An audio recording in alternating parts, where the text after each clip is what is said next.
A ver. Ya. Alejandra. Buenos días, Paula. Presente. Hola. Uy, a ver. Ya. Andrea. Hola Pau, buenos días. Ya, Andrea. Caroline. Hola, presente. Hola, Caroline. Charlotte. Todavía no llega. Daneri. Buenos días, Pau, presente. Hola, Daneri. Enaradi.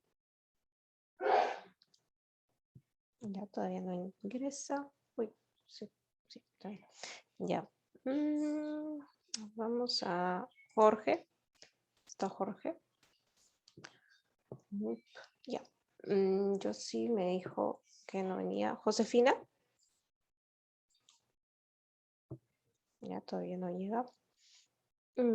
Carla. Todavía no. Ya. María Isabel. Bien. Melissa. Melissa.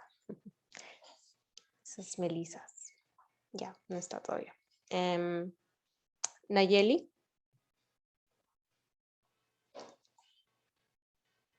Nicole.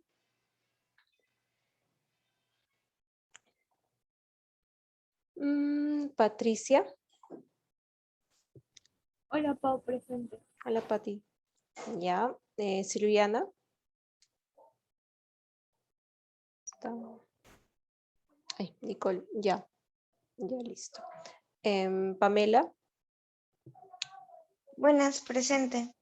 Muy bien, Pamela. Darla. Está Darla. Y Flor.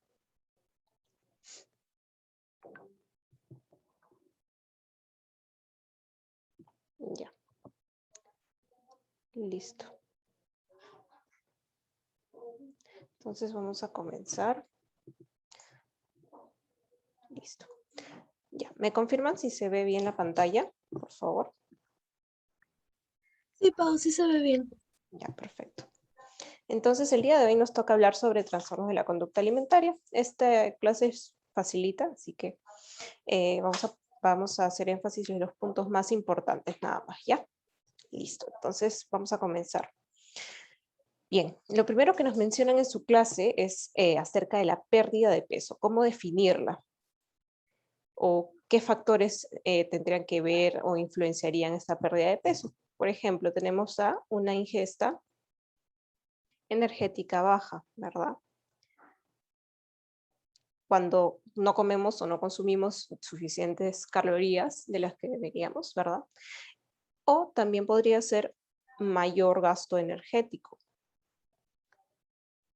que era en los casos de pacientes que eran críticos, en pacientes con traumas, ¿verdad? En pacientes grandes quemados, en pacientes que están sometidos a una cirugía o están hospitalizados y están inmovilizados mucho tiempo.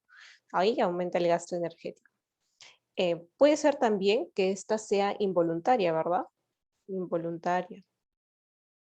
Esa es la más importante, ¿no? Porque si obviamente estás bajando de peso porque estás haciendo una dieta, no tendría ninguna causa por la cual tendríamos que buscar algún problema. Pero en cambio, si tenemos una que sí es involuntaria, el paciente no está haciendo dieta, no está haciendo nada diferente, podría ser un problema médico y hay que investigarlo.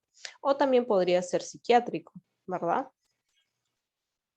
Ya, ¿qué más? ¿Cuándo decimos que es clínicamente importante? Clínicamente importante. Ya nos dan esta definición en su clase.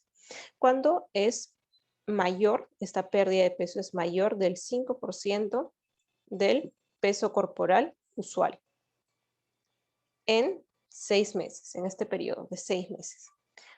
A eso se le llama clínicamente importante, o sea que ustedes ya deben estar más o menos alerta en estos casos de los pacientes que están bajando de peso.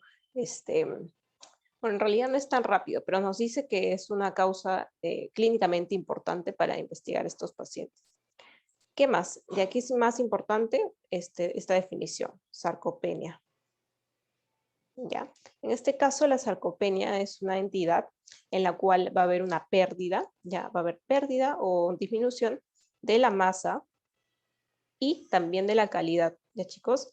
Y de la calidad del músculo en los pacientes. Eso suele pasar sobre todo en pacientes que son adultos mayores, pacientes geriátricos, ¿verdad? Que pierden cantidad y también calidad de músculo. ¿Ya chicos? Es importante. Y otra definición que también es muy importante es el síndrome consultivo. Que creo que ya lo han visto. ¿Ya? Que no se deben olvidar porque viene en su examen. Es la pérdida involuntaria. Pérdida involuntaria mayor del 10%, que lo vamos a subrayar. ¿Ya? Mayor del 10% del peso corporal. ¿En cuánto tiempo? Un mes, ¿verdad? O 30 días, es lo mismo. Entonces, eso es lo más importante, ¿ya? Esas dos definiciones. ¿Qué más? Según la OMS, voy a agarrar otro resaltador, la pérdida significativa de peso se va a definir como, por ejemplo, pérdida de aproximadamente 2 kilos en un mes. Eso es importante, es una pérdida significativa. Otra, ¿qué es significativa? 5% en un mes, ¿ya? También 7.5% en 3 meses y 10% en 6 meses, ¿ya? Solo son unas definiciones que nos dan. En realidad es más para conocimiento general, ¿ya? Lo más importante que se lleven de aquí, que quiero que se lleven de aquí, son estos dos. Listo. Entonces, en estos pacientes, ¿qué es lo que vamos a evaluar? El peso que tenía previamente a esta baja de peso, porque así vamos a poder determinar cuánto es lo que ha bajado.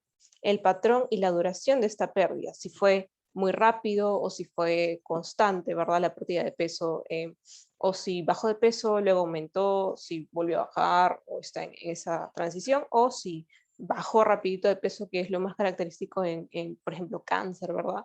Dependiendo también de la edad del paciente, o por ejemplo, la anorexia o la bulimia es más progresivo, no es tan rápido, ¿verdad?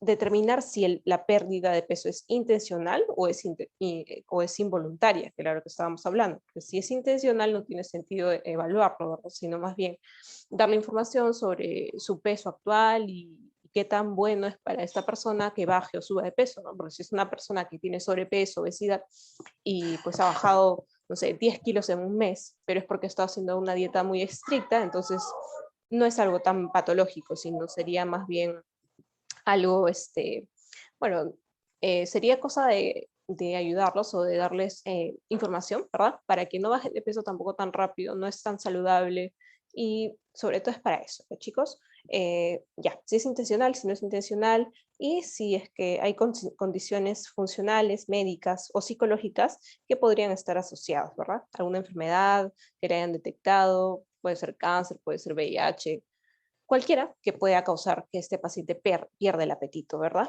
Entonces, bueno, aquí está lo que les mencionaba acerca de la sarcopenia, miren cómo el músculo pasa de ser así a los más o menos 55 años, como mencionan acá, y miren en una resonancia magnética cómo ha perdido cantidad este músculo, de lo que era casi todo era músculo, la grasa era súper poquita, miren cómo se va incrementando la grasa a este nivel y perdiéndose el músculo.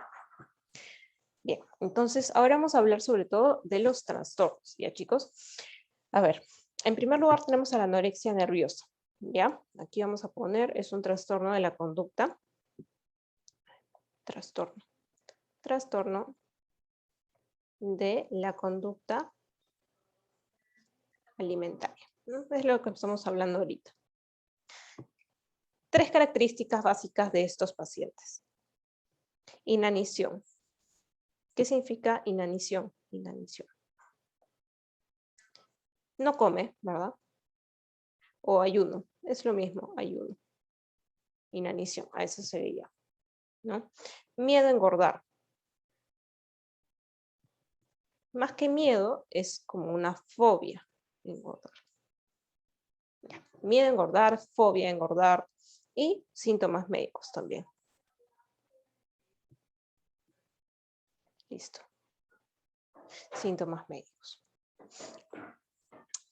Se sabe que más o menos en prevalencia esta enfermedad está en el 0.4% de las mujeres, es decir, 4 en 1000 más o menos, ¿no? 4 en 1000 de mujeres. Inicia sobre todo a edades tempranas, en la adolescencia, 14, 18 años, y miren, súper importante, 10 a 20 veces es más en mujeres. Miren, el 90% de anoréxicas son mujeres. Tiene más alta tasa de mortalidad y de recaída. Esto comparándolo con los demás trastornos de la conducta alimentaria.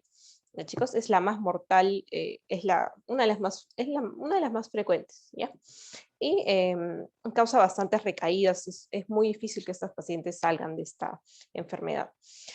Etiologías, como sabemos, 8 veces es más frecuente, es más frecuente 8 veces más en pacientes que hayan tenido parientes de primer grado. O sea, si tu mamá, tu papá, tu hermana o tu hermano ha tenido o ha sufrido de anorexia, tienes 8 veces más riesgo de padecerla también. Ya, perdón. Ya. En mellizos, 2.6 veces el riesgo. ¿Ya? Puede estar también asociado a polimorfismos, al cromosoma 4, pero eso ya es mucho más raro. A nivel social, que es muy importante, ¿verdad?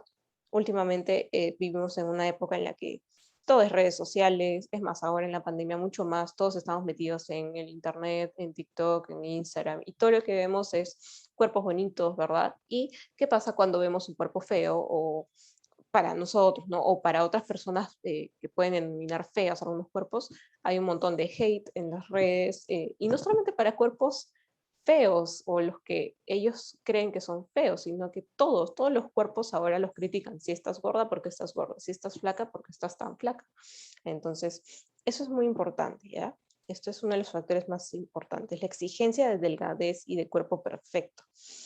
La baja autoestima también es muy importante en estas pacientes. Perfeccionismo, y eso tiene mucho que ver con algunos factores de riesgo, como son, por ejemplo, pacientes que son bailarinas de ballet, que son deportistas de alta competitividad, entonces están siempre exigiéndose a ser perfectos, y eso es un factor de riesgo. Y ansiedad también. De aquí, ¿qué más es importante? La gravedad de esta anorexia. Se puede clasificar en 4 tipos, ¿ya? Vamos a ver. La leve. Una anorexia leve es cuando el IMC, ya aquí es IMC por si acaso, ahí está, es mayor o igual a 17. Todavía la paciente no tiene tan bajo peso, ¿verdad? Recuerden que lo normal, ¿no? Normal es entre 18.5 a 24.9. Entonces, entre 18 y 17, ¿no? Entre 18.5 y 17, está en una anorexia leve. Moderada es cuando tiene el IMC entre 16 y 16.99, ¿no? Bueno, 16.9, o sea, hasta 16. Entre 17 y 16 es moderada. Luego tenemos una grave, en la cual ya es entre 15 y 16, más o menos 15 y 15.9. Y finalmente tenemos una que es extrema, que es ya una de las más graves, la más grave, en la cual el IMC ya es menos de 15. ¿Cuándo debemos hospitalizar? Si viene un paciente con un IMC menos de 14, se hospitaliza, ¿ya, chicos? Pero no solamente ahí, o sea, siempre hay que evaluar no solamente el IMC. Recuerden que tratamos al paciente, no tratamos a la enfermedad, y no siempre los números nos van a guiar. Por ejemplo, si una paciente, además de esto, la ven que está muy mal, que no viene sola, por ejemplo, y la van a mandar a su casa porque su IMC es menor de 14, entonces la paciente se puede pensar en suicidarse, si está viniendo al doctor, es muy importante que siempre atiendan al paciente y no a la enfermedad, ¿verdad? Entonces, bueno, esto de hospitalizar tiene otros factores, pero según su clase está así. Hospitalizaremos a las que tengan menos de 14 de IMC. Y bueno, vamos a ver de la clínica de estos pacientes, qué es lo que vamos a tener. Ya hemos visto restricción de la ingesta, es la inanición, ¿verdad? En relación a las necesidades que conducen a un bajo peso en relación a sexo y edad. Va a haber un rechazo a mantener un peso igual o por encima del valor mínimo normal. O sea, la paciente, por más que le digas que lo normal es entre 18.5 y 24.9 de IMC, no va a querer estar ahí, te va a decir que eso no es normal y que para ella tiene que estar más flaca. Tiene este miedo intenso a ganar de peso, o sea, la fobia es como una fobia para ellos el subir de peso. Subir 10 gramos, 20 gramos para ellas es catastrófico. Es más, estas personas suelen sentirse halagadas cuando tú le dices que las ves mucho más flacas. Y hay distorsión de la imagen corporal, porque obviamente ellas se ven gordas, ¿no? Ellas pueden estar así, pero se ven así, o sea, no tiene sentido para muchas personas, pero es algo psicológico. Bien, entonces, factores de riesgo importantes, como mencionábamos, que sea mujer, es lo más frecuente en las mujeres. Adolescencia y juventud, porque están más vulnerables a todo tipo de riesgos en sí. Historia familiar también es muy importante y hemos visto que es 8 veces más frecuente si tienes un familiar de primer grado que ha sufrido esta enfermedad. Abuso sexual también es muy importante, es otro factor de riesgo. Relación conflictiva, sobre todo con los parientes, con los padres, papá, mamá, o que estos sean muy exigentes muchas veces.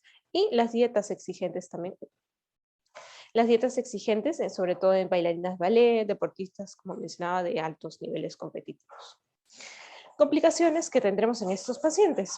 Es bastante importante también conocer esto. Estas pacientes suelen tener el metabolismo muy reducido. De por sí están todo el tiempo somnolientas, ¿verdad? Pueden sufrir de un montón de carencias, anemia, déficit de vitaminas, de minerales. Pueden tener, como vemos acá, a nivel gastrointestinal, constipación.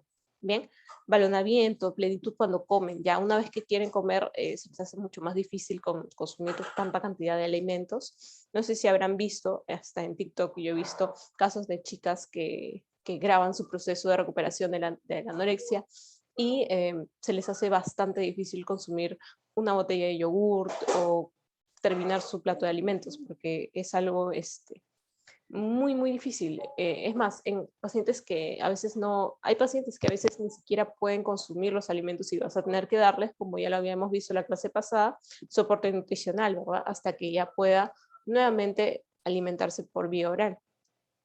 Entonces, todo está bajo, como les mencionaba, baja el metabolismo. Por eso lo vamos a poner acá, el metabolismo bajo, ¿ya? Entonces tendremos todo lo que supone el metabolismo bajo. Constipación, balonamiento, plenitud, puede haber gastritis, leucopenia, o sea, pueden bajar los leucocitos, trombocitopenia y anemia. Y a estos tres, ¿cómo les llamamos juntos? Pancitopenia, ¿no? Todo va a bajar. Puede bajar la libido, puede tener la paciente amenorrea en casos muy graves, frialdad distal, podemos tener bradicardia, hipotensión, arritmias, miren, hasta prolongación del QT y depresión del ST, o sea, cambios electrocardiográficos, ¿verdad? Atrofia miocárdica. ¿Por qué? Porque el corazón también es músculo. Puede haber hasta prolapso de válvula mitral, que es muy importante. A nivel metabólico, hipercolesterolemia. ¿Por qué? Porque la paciente no tiene de dónde consumir, si la paciente no consume glucosa, o no consume carbohidratos, no consume nada, ¿qué es lo que vamos a tener en la paciente? Que no tiene de dónde consumir la energía. Entonces, ¿qué va a hacer? Aumenta la cantidad de colesterol también y va a consumir proteínas, va a consumir grasa, va a consumir todo.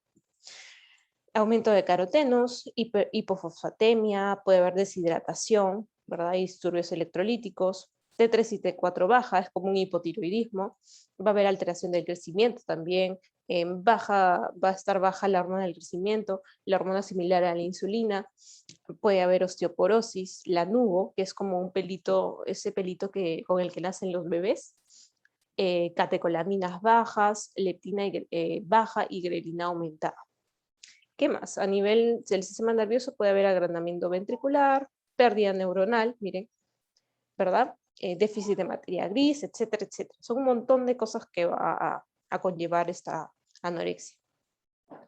Entonces, dentro del diagnóstico de diferencial, ¿qué podemos encontrar?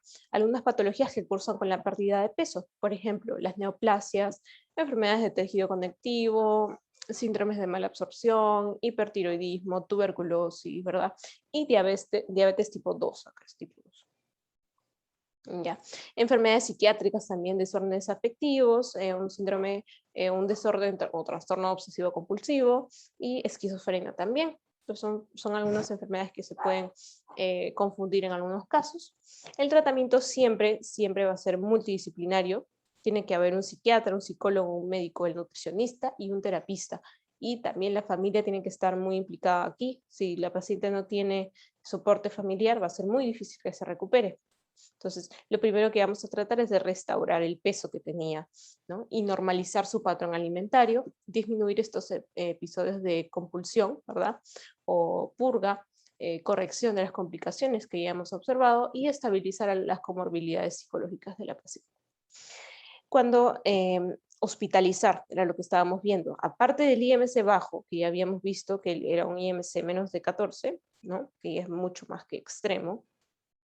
También cuando la paciente está descompensada, cuando tiene una hipotermia, bradicardia, está hipotensa, tiene desequilibrios electrolíticos, tiene una arritmia, hemos visto que prolonga el QT, entonces esto es muy importante. ¿Ya? Otras enfermedades que tenga la paciente y que no la puedas tratar en su casa, si vemos que ha empeorado las comorbilidades, por ejemplo, de repente la paciente aparte de anoréxica era esquizofrénica o tenía o es una borderline, entonces vemos que están aumentando o de repente es depresiva y ha tenido un intento de suicidio. Esto es muy importante.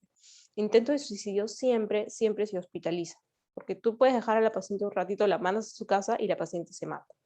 ¿Ya? Imposibilidad de psicoterapia ambulatoria que sea efectiva y la falta de control sobre los hábitos. O sea, la paciente ya no puede consumir nada por vía oral, todo lo vomita, ella no lo pueda controlar, entonces, y necesite de repente soporte nutricional en estos casos, ¿no? Entonces, soporte nutricional. Listo, entonces en esos casos ustedes van a hospitalizar.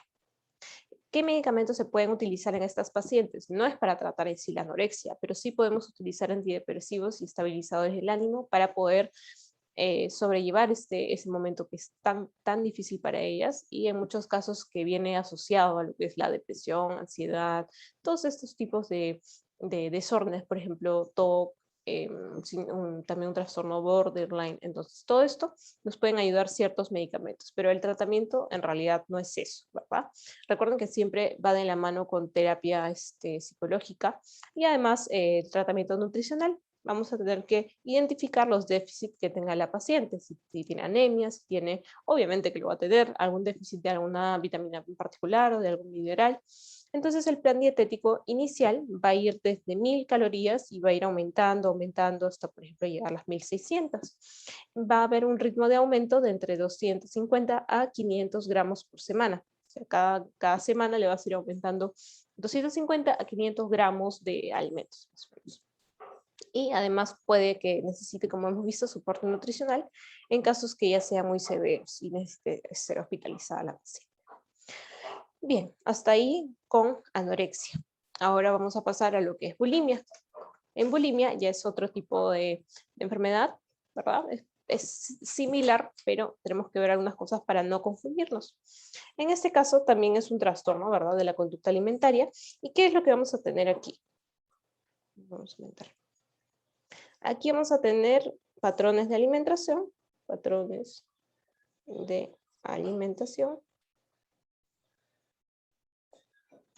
alterados también. Alterados. ¿Qué vamos a tener acá? Conductas de aumento del consumo de alimentos, ¿verdad? Y luego de esto, o sea, primero la paciente tiene un aumento de consumo de alimentos y luego de ello vamos a tener conductas, otra conducta compensatoria. Compensatorias. ¿Como cuál? Vómito, ¿verdad? Laxantes, enemas. Tenemos un montón, ya. Entonces, recuerden que es un consumo superior de las calorías del mucho más de lo normal, ¿verdad? Y usualmente suelen ser alimentos muy, muy altos en calorías. Por ejemplo, una torta, se puede comer una torta entera, como vemos esta chica que está justo acá, ¿verdad? ¿Ven? Que se está comiendo unas donas, entonces se las come las 4, o sea, lo normal es que usualmente te comas una, te comas 2, ¿no? Si estás antojada, pero la chica se come todo eso y luego seguro que va a encontrar algo más en su refrigerador y se lo va a seguir comiendo. Entonces es una conducta que ellas no pueden controlar. Vamos a ver que este es más frecuente que la anorexia, ¿verdad? Es el 1% de la población, también nuevamente femenino, y suele iniciar un poco más tarde, ya en la etapa adulta, a los 18 años. Tenemos dos tipos, un tipo purgativo y uno no purgativo. Recuerden que purgarse es como limpiarse, ¿verdad? Entonces el purgativo usa todo esto que estábamos hablando, laxante, enema, vómito o diurético. Y el no purgativo se refiere a que la paciente, luego de comer tanta comida, como vemos pizza o donas, ¿verdad? Hace un ayuno o hace un ejercicio muy, muy intenso para compensar esta conducta de compulsión, ¿verdad? De comer tan compulsivamente. O sea, luego de que comen tanto, se sienten culpables. Y es un círculo vicioso, porque luego de que ya se purgaron, van a tener que volver a comer así y nuevamente se van a sentir culpables, pero no van a poder controlar esta sensación. Entonces, la clínica, como vemos aquí, es lo más importante, los atracones. Son episodios recurrentes. ¿Qué quiere decir recurrente? Que, como vemos acá, es al menos una vez a la semana, ya, por 3 meses. Es por lo menos ese tiempo, ya chicos, no puede ser menos de este tiempo para poder diagnosticar. ¿De qué? De un atracón. ¿Qué es un atracón? Un atracón, como vemos acá. Vamos a poner en rojo. Es cuando consumes una cantidad superior, como acá dice, ingestión de una cantidad superior a lo normal de alimentos en un periodo de tiempo muy corto, suele ser en 10 minutos, se comieron toda la comida, toda la pizza, toda la torta, todas las donas, ¿verdad? Y luego de ello tenemos los comportamientos compensatorios, que al menos se dan, bueno, inapropiados, porque recuerden que obviamente no es apropiado vomitar o tomar el laxante luego de haber comido tanto, por lo menos una vez a la semana por 3 meses. Listo, entonces pasamos a lo siguiente, para ya ir terminando, con esto ya terminamos. Otros dos tipos de trastornos de la conducta alimentaria vendrían a ser la ortorexia y la vigorexia. A la ortorexia se conoce también como la obsesión por la comida saludable. Chicos, lo vamos a poner acá. Es una obsesión por la comida saludable. Y ustedes me dirán, ¿por qué está mal comer saludable? Lo que pasa con estos pacientes es que no solo comen saludables, sino que comen muy pocas calorías de estas comidas saludables, como pueden ver. O sea, de repente la paciente desayuna, ¿y qué desayuna? Manzana con espinaca y lechuga, todo licuado. ¿Y eso cuántas calorías tendrá? Unas 100 calorías. Y ese es su desayuno. Luego almuerza, ¿y qué almuerza? Tomate, lechuga, pimiento y cebolla. Y listo. Esa es su comida saludable para ella. O sea, obviamente que por separado cada uno de los alimentos son saludables, pero no está comiendo proteínas, no come nada de grasa, de repente no come palta, ya no come aceite de oliva porque piensa que es muy grasoso. Entonces estas pacientes, además de que se obsesionan con la comida saludable, su ingesta de calorías es muy baja. De calorías muy baja, ¿ya? Por eso es malo. Si no, les diría que está bien comer saludable, obviamente. Pero no solamente eso, cuando comen algo que no cumple con su dieta, o sea, de repente un día rompieron la dieta, se fueron a comer a una comida familiar y comieron, no sé, una parrilla y porque no había nada más que comer, sienten mucha culpa y, y les hace muy mal, se pueden deprimir.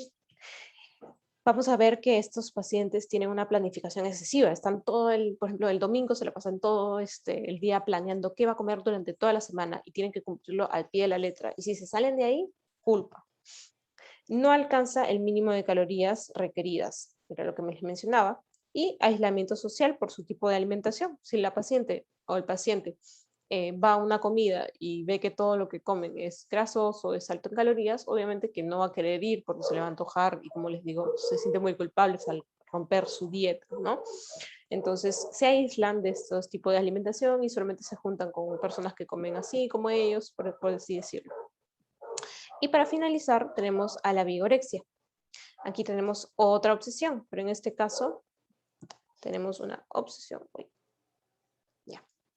Obsesión por el estado físico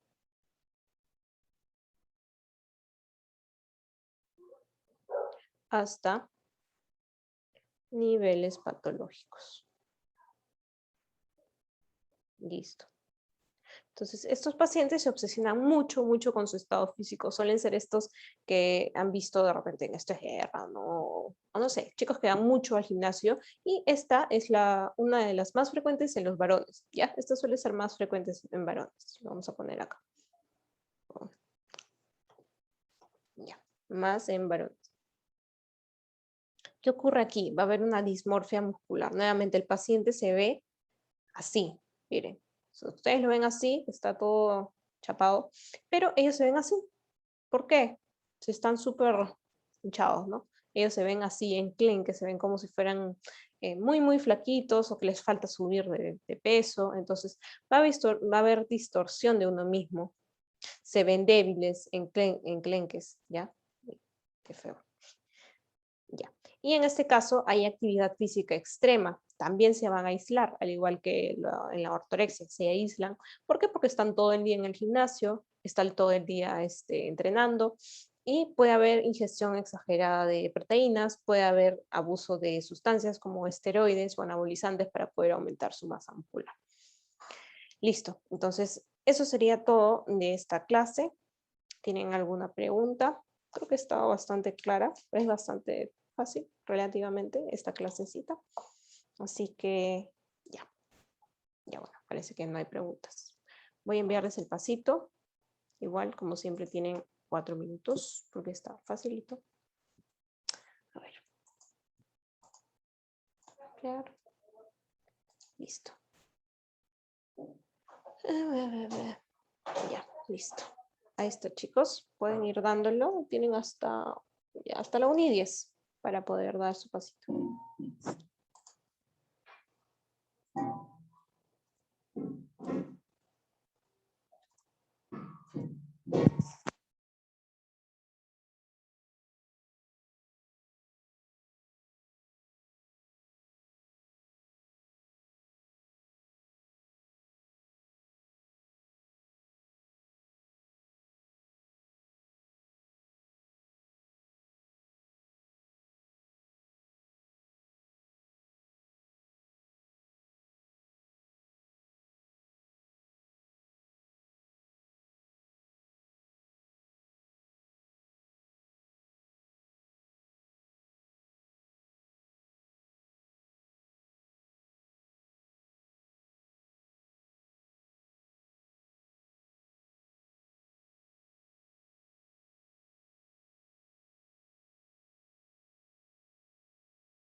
Queda un minuto. Uy, ¿se me escucha? Sí, ya, un minuto.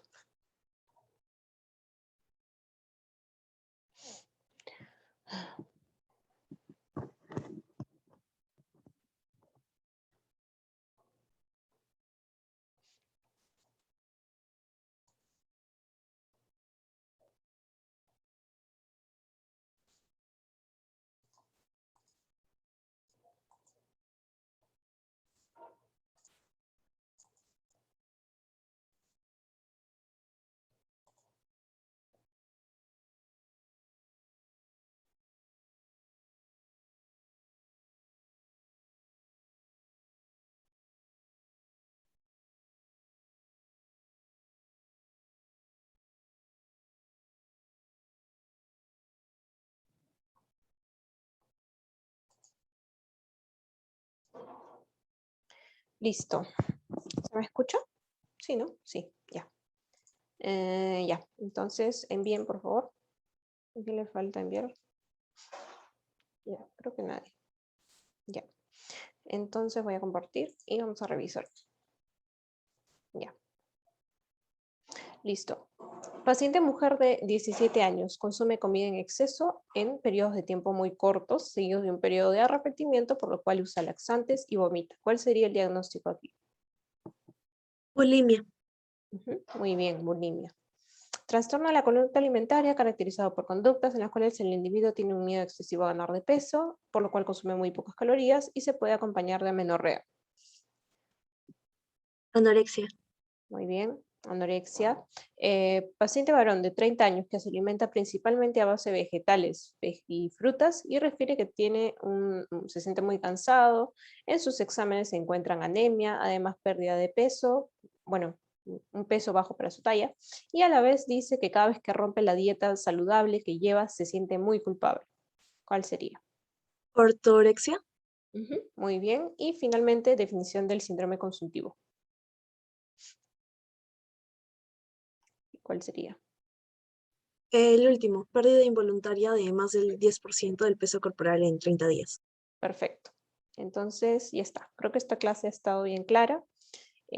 Bueno, igual si hubiera alguna pregunta, me la hacen llegar por WhatsApp. Y bueno, eso sería todo. Son libres para disfrutar su fin de semana. Chao, chicas. Muchas gracias, Pau. Hasta luego. Bye. Gracias, Pau. Hasta luego. Chao, chao.